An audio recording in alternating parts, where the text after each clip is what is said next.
Cette semaine, sur le podcast, je partage des conseils pour les pères occupés qui désirent perdre leurs 10 ou 15 premières livres. Pourquoi j'ai décidé de parler de ça dans l'épisode de cette semaine, c'est que dernièrement, j'ai eu beaucoup de rencontres one-on-one avec des pères qui voulaient faire une transformation physique et c'est des pères qui débutaient leur parcours avec nous. Et lorsqu'on a un nouveau membre qui se joint à nous, ben on prend le temps de faire un game plan avec lui.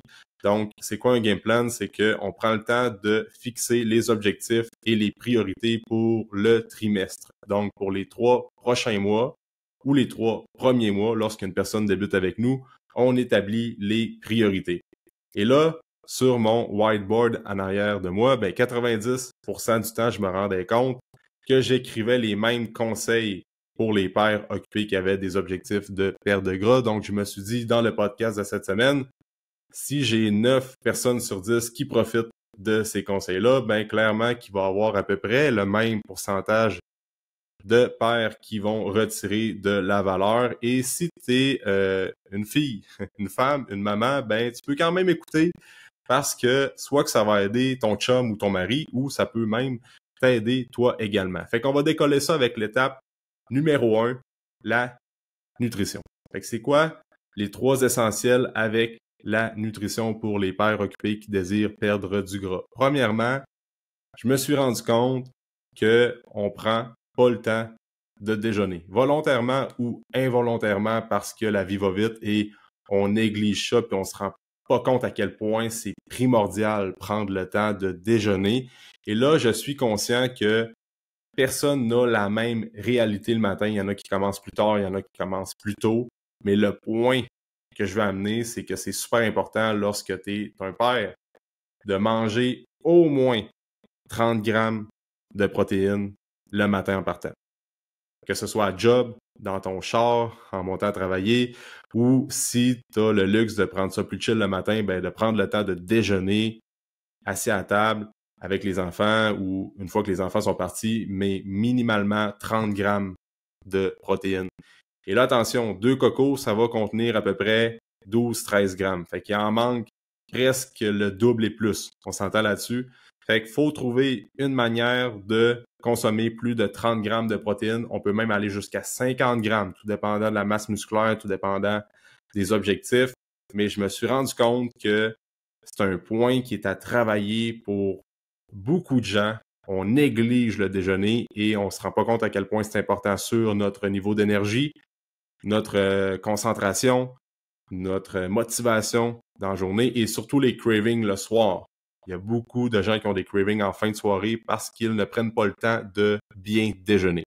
Fait que c'est comme notre fondation au niveau de notre maison, ça fixe les bases pour la journée et ça va avoir des répercussions sur tout ce qu'on fait le reste de notre journée. Et quand je dis déjeuner, c'est pas déjeuner à 11 heures quand on se lève à 6 heures le matin, OK?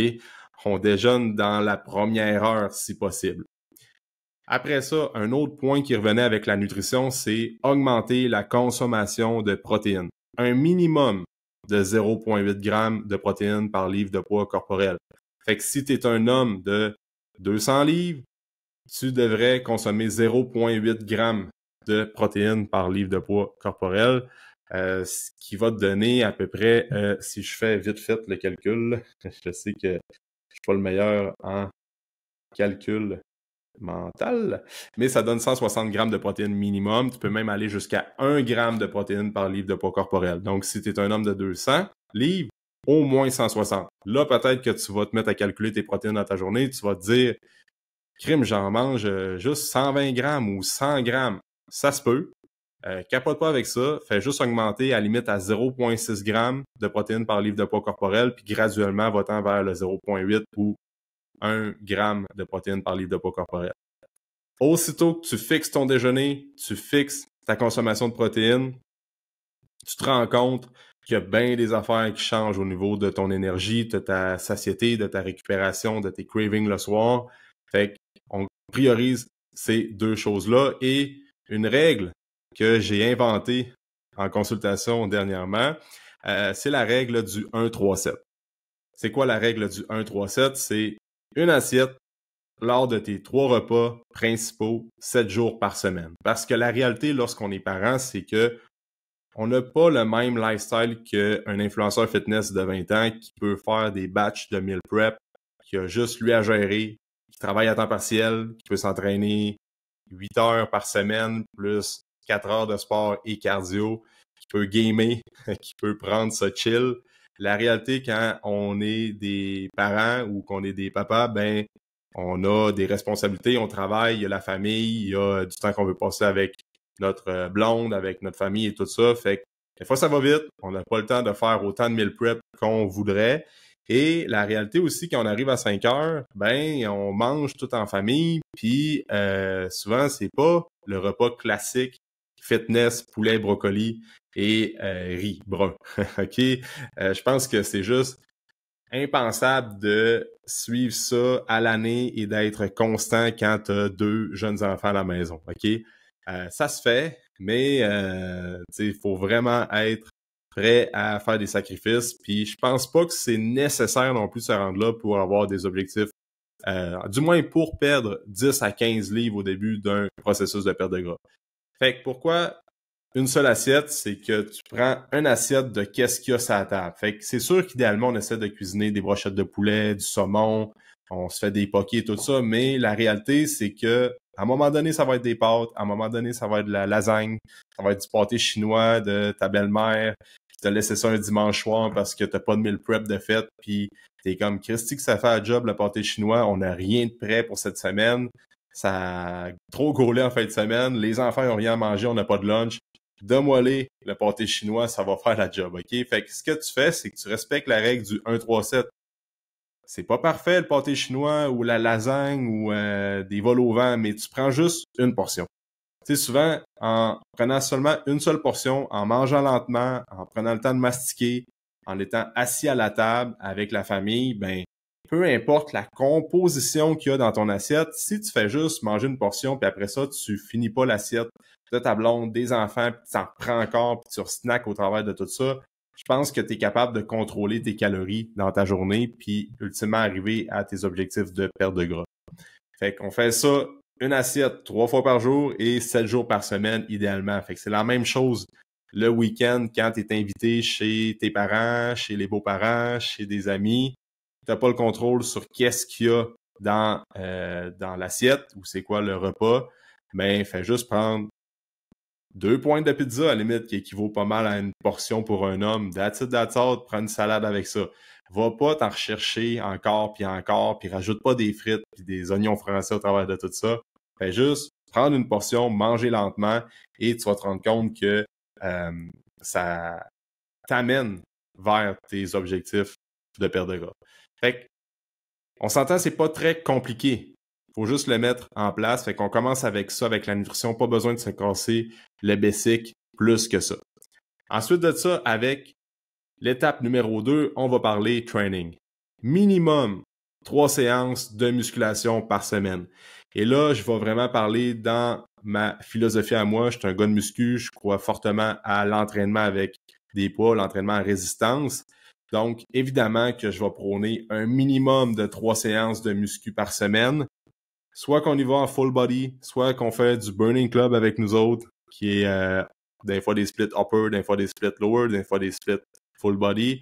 Soit que tu vas faire un push-pull leg, tu vas faire un upper, lower, upper 2. Peu importe, je veux qu'il y ait de l'entraînement en résistance. Je veux qu'on mette en fait des charges, qu'on fasse de la surcharge progressive, qu'on mette du poids, qu'on va chercher l'échec musculaire. Je veux qu'il y ait la muscu au moins 3 fois par semaine.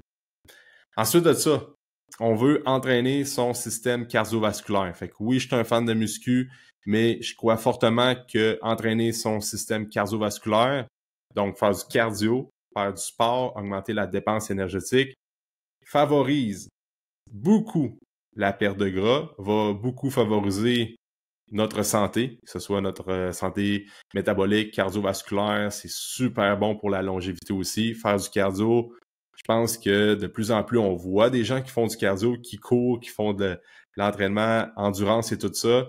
Jusqu'à un certain point, c'est sûr qu'il y a toujours de l'abus dans n'importe quelle discipline qu'on peut faire, mais entraîner son cardio minimalement dans la semaine, il y a énormément de bienfaits et surtout au niveau dépenses énergétiques et perte de gras, ça aide beaucoup. Faut pas uniquement se fier sur le cardio pour compenser nos mauvais choix alimentaires, mais entraîner son cardio avec la course, faire du sport, augmenter son nombre de pas quotidiens, d'être plus physiquement actif au quotidien, c'est fou à quel point qu'on peut avoir des bienfaits reliés à tout ça. Et après ça, le troisième point avec l'entraînement, c'est de stick to it pour 90 jours. Donne-toi 3 mois, 90 jours pour stick to it, OK? C'est pas parfait. Des fois, tu vas venir 4 fois semaine, des fois, tu vas venir 2 parce que tu as des réunions à job, tu es en congrès à l'extérieur ou bien que c'est les vacances ou quoi que ce soit. Des fois, tu vas avoir fait moins de cardio que d'habitude. Je m'en fous. Stick to it 90 jours parce que souvent, on pense que les résultats vont venir en 4 semaines. L'affaire, c'est qu'en 4 semaines, pour bien du monde, tu as des non-scale victories. Tu as des victoires qui ne se mesurent pas sur la balance. C'est sûr qu'au début, c'était all-in dans le process. On le voit souvent, nous autres, du monde qui sont comme bang, moins du livre en 4 semaines. Puis tant mieux. C'est juste que ces personnes-là sont comme all-in direct en partant. Fait que les points que je donne depuis le début, ils font ça et plus encore. Fait qu'ils sont comme vraiment plus all-in. Là, c'est bon, on a des résultats rapides, mais notre job en tant que coach, c'est de les guider au travers de tout ça pour pas qu'ils aillent trop vite, pour pas brûler d'étapes non plus, puis les ramener des fois quand ils sont trop intenses, puis qu'on le sait que c'est un peu red flag, que là, la personne va s'essouffler au bout de quelques semaines. Mais il y a beaucoup de non-scale victories au début, dans le sens que ta motivation est meilleure, ta digestion est meilleure, tu dors mieux, tu as plus de libido, tu as plus de confiance en toi, tu sens que ta posture est mieux, tu sens que tu es comme plus énergique, tu as comme plus de projets, tu es meilleur dans tes relations interpersonnelles, tu as plein de bienfaits reliés avec le fait de mieux manger, de faire de l'entraînement directement dans les premiers jours, dans les premières semaines. Mais parfois, le poids baisse pas aussi vite qu'on voudrait. C'est normal, OK? Pour bien du monde, c'est normal. C'est juste que l'erreur que beaucoup de monde font, c'est comme j'ai pas de résultats après 4 semaines, ben fuck that, si les résultats arrivent pas, je vais arrêter. C'est pas vrai ce que je vois sur les réseaux, c'est pas vrai ce que tel coach dit, que ces trucs-là ne fonctionnent pas. Non, c'est vrai, c'est juste que tu le fais pas assez longtemps. Fait que 90 jours. Donne-toi ça comme objectif 90 jours, puis on s'en reparlera au bout de 3 mois. OK? Fait que, entraînement, on fait muscu, cardio, on est plus physiquement actif et ça, c'est vraiment important. Étape 3, habitude de vie. Bon, je vais peut-être en choquer une coupe, surtout avec l'été qui arrive, mais faut que tu réduises considérablement ta consommation d'alcool. OK, moi, je bois pas d'alcool à l'occasion, là, mais très rarement. Je pense que si ça fait longtemps que tu écoutes le podcast, tu connais mon take sur l'alcool, mais la réalité, c'est que le poison est dans la dose. Maximum 2 consos par semaine. Quand tu veux faire une perte de gras, tu veux donner un stretch au début, max 2 consommations par semaine. Souvent, les gens vont squeezer ça le vendredi, samedi, peut-être le dimanche. Fait que choisis comment tu veux doser ça. C'est soit 2 coupes de vin le vendredi, une coupe le vendredi, une coupe le samedi, ou bien 2 bières, des bières faibles en calories, là, je me rappelle plus trop lequel, là, mais il y en a qui ont même pas 100 calories. Soit des drinks avec gin au Perrier, là, j'aime bien ça. Je disais que je prends pas d'alcool, mais gin avec un eau pétillante, j'aime bien ça de temps en temps. Fait que ça compte comme tes consommations d'alcool. Si t'en prends plus, c'est libre à toi, mais attends-toi pas un résultat si phénoménal que ça sur ta perte de gras, si t'es comme ben moi je vais appliquer tout ça, mais je vais me péter à la face la fin de semaine, puis c'est pas vrai que l'alcool va nuire va m'empêcher d'atteindre mes objectifs. On s'en reparlera. OK? Fait que ouais, faut vraiment faire attention avec la consommation d'alcool. Après ça, prioriser la qualité et la quantité de sommeil. Je le sais que dormir un 8 à 9 heures quand t'es un père qui se lève de bonne heure pour aller travailler ou bien qui se lève de bonne heure pour aller s'entraîner avant que les enfants puis la famille se lève, souvent c'est tough d'aller chercher un 8 heures, mais un minimum de 7 heures. minimum de 7 heures. Fait que couche-toi plus tôt le soir, arrête de scroller sur ton cell, arrête d'être sur Netflix ou quoi que ce soit. Fais juste prioriser ton sommeil. OK? On veut prioriser la qualité, quantité de sommeil. Je sais que des fois, les enfants vont se lever. ça va couper ta nuit de sommeil. It is what it is, mais la plupart du temps, essaie d'avoir un 7 heures de sommeil. Parfois, tu vas en avoir 8 ou 9, parfois, tu vas en avoir 5 parce que t'es comme Stiffy une nuit de merde aujourd'hui. Mais je pense que c'est une réalité quand on est parent. Faut juste catch up sur nos habitudes de pré-dodo le plus rapidement possible. Et on garde le cap même le week-end. Parce que oui, qu'est-ce que tu fais le week-end? Ça compte. Fait que on s'entend, la semaine, souvent, il y a beaucoup de gens qui sont comme quand même assidus sur leurs habitudes de vie. Ça va super bien. On mange clean, on boit pas trop d'alcool. Ben, on boit pas d'alcool, en fait, parce qu'on travaille, on se couche tôt. Mais à partir du vendredi jusqu'au dimanche, ça dégringole. Puis là, on se rend compte qu'on est sur un plateau. Puis on crée un déficit calorique dans la semaine, mais on a un surplus calorique la fin de semaine.